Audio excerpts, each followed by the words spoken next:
Hi. Okay, so I'm only doing 2 letters today because the next 5 are pretty closely connected, so I'm going to do those together. Um, uh, this lesson, or this interpretation, is going to start on N, or Nayad. Okay, so that's Nayad. And a lot of times it's interpreted as shadow, and something that's important to note is that a lot of people, when they see something that says shadow on it, they're like, "Oh, that's like a common strain of thought in connection with shadow is primarily due to psychology and having your shadow self, or the parts of yourself that you don't really like, um, or the parts about yourself that you repress."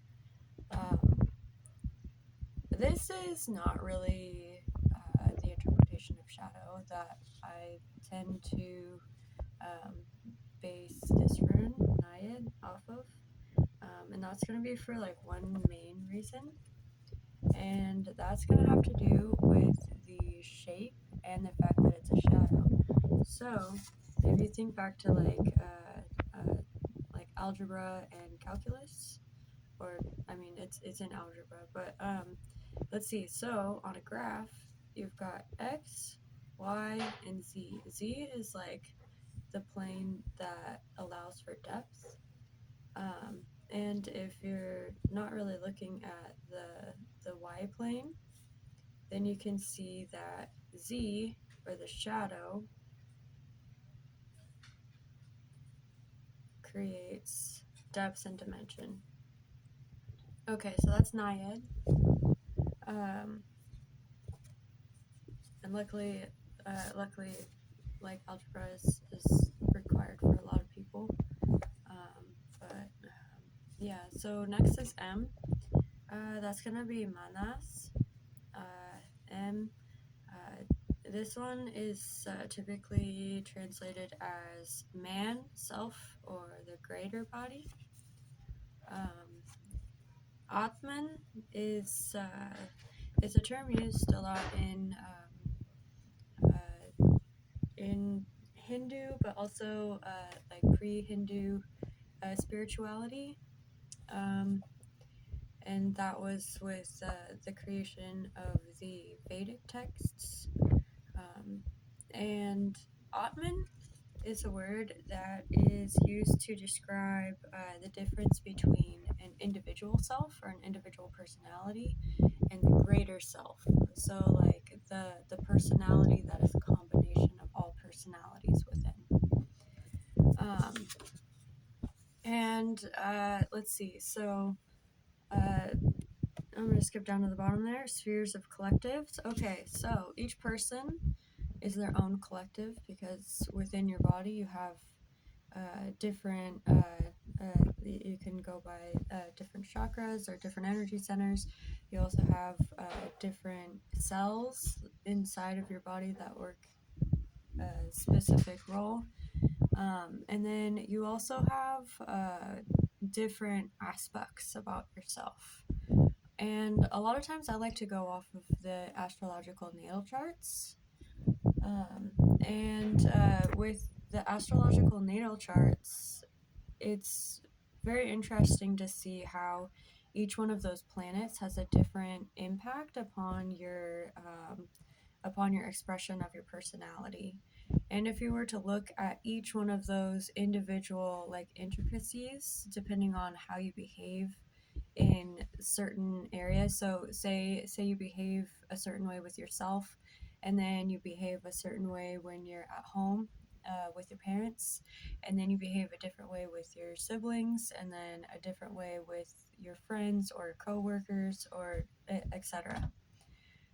So each one of those aspects of yourself, or each one of those expressions of yourself, collectively make up the greater self, which is each individual person as a whole.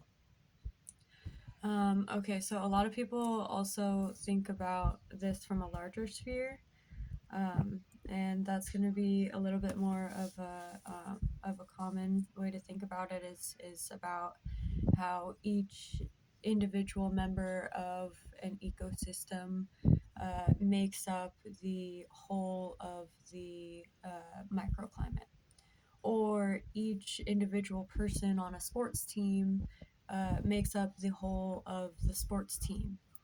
And those are just like two examples of how each individual body could be interpreted as a part of a whole, but also within each individual, like I said, there are parts that make up the whole of each individual. So um, you have this idea of the macrocosm, which is like the greater body, and then you also have this idea of the microcosm, which is going to be the like the distinct individual aspects.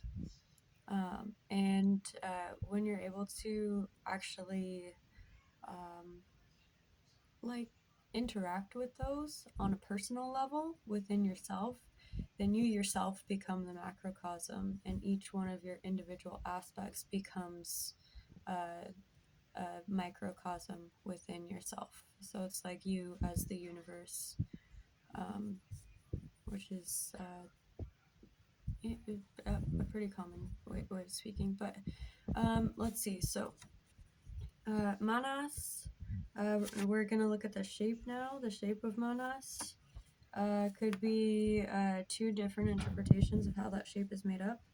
And the first one, it's pretty clear. There's an X, and then there's two lines. Okay, so the X and the two lines. So this is a rune that means arrival or gift. And then the two lines, parallel lines, balance. And then let's see. So this last part is let's see. If you break it down as each individual thing, let's see. So this, and then this. It looks like that. And oops, that's a V instead of a T. My bad. It's like the idea of a balance of willpower, and that's gonna piggyback upon the idea of each individual person being their own greater body. Uh, yeah. And then oh yeah, I'm bad at conclusions. Let's see. Naiad, depth or dimension. Manas is gonna be